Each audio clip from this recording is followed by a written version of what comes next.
रात के 11 बज रहे थे। बारिश बरसने लगी थी और आसमान पर काले बादलों ने जैसे चांद को निगल लिया था। छोटी सी कस्बा नगरी राजगंज की गलियां भी सुनसान पड़ गई थी। पानी बहने की आवाज़ें आ रही थीं और बारिश बहुत देर से हो रही थी। और लम्हा भर के लिए अचानक बिजली गरजी और बहुत ज़ोर से आवाज़ आई। अनाया, जो कि अपनी मोटर बाइक लिए सुनसान रास्ते से जा रही थी। आज दफ्तर में काम करते हुए इसको देर हो गई थी और निकलते वक्त इसके दोस्तों ने कहा था, अनाया, रात में मत जाना। आज के दिन यहाँ पर बारिश नहीं, कुछ और भी होता है। अनाया ने सबकी बातों को हंसी में उड़ा दिया था। और ऐसी बातों पर कौन यकीन करता है। भूत, चुड़ैल, कहानियाँ, ये सब अब सिर्फ किस्से हैं। अनाया ने यह कहा और अपनी मोटरसाइकिल पर चल दी थी। लेकिन जैसे ही वो पुराने चौक के पास पहुंची थी, उसकी बाइक हिचकोले खाते हुए अचानक से बंद हो गई। ऐसे लग रहा था जैसे किसी ने इंजन का स्विच ऑफ कर दिया हो। वो बारिश के अंदर भीग रही थी और नीचे उतरी। लाइट चलाकर उसने बाइक के पास झुककर देखा तो एक लम्हे के लिए ऐसा महसूस हुआ जैसे किसी ने पीछे से उसका नाम पुकारा हो। अरे अनाया! वो फौरन पलटी और देखा, लेकिन वहां पर कोई मौजूद नहीं था।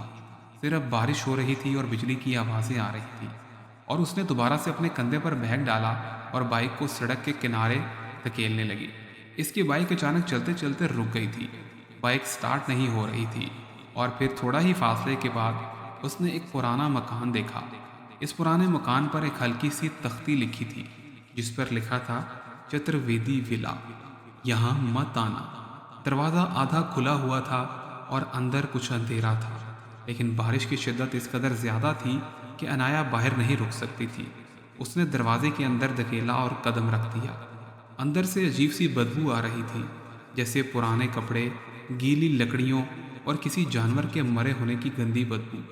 छत से पानी भी टपक रहा था। एक कमरे में जाकर उसने अपना बैग रख दिया और आवाज़ें देने लगी, अरे कोई यहाँ पर है। तभी उसने देखा कि दीवार पर कुछ पुराने फोटो फ्रेम लगे हैं और ये किसी फैमिली के फ्रेम थे। हर फ्रेम में चेहरों को नोचा गया था। बस एक तस्वीर बाकी थी। ये एक छोटी लड़की की तस्वीर थी। शायद ये 10 साल की लड़की थी। इसके हाथ में छतरी थी और ये मुस्कुरा रही थी। और तस्वीर के नीचे लिखा था, राधिका चतुर्वेदी, 2003। अनाया ने सोचा कि शायद कोई पुराना मकान है, किसी ने तोड़ फोड़ दिया है। लेकिन चंद ही लम्हों में ऊपरली बिल्डिंग से मंजिल से किसी कदमों की चाप सुनाई दी। कौन है वहां? अनाया चीखी। कोई जवाब नहीं आया। बस एक गीली सी खामोशी। और जो लकड़ी थी वो वहां पर नजर आ रही थी। पानी टपक रहा था छत से, जैसे कोई बारिश बहुत तेज हो रही हो। फिर अचानक से क्या हुआ?